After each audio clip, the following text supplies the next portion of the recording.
कि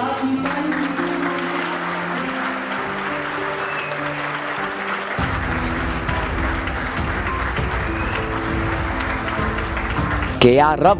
दिले मुस्लिम को वो जिंदा तमन्ना दे जो कल्ब को गरमा दे और रूह को तड़पा दे। तो सिराते मुस्तकीम पर आप चलना तब शुरू करते हो, हक के रास्ते पे आप चलना तब शुरू करते हो जब आप सब्र पैदा करते हो, टॉलरेंस पैदा करते हो, सच्चाई पैदा करते हो और ईमानदारी पैदा करते हो। तो सच्चा बनो,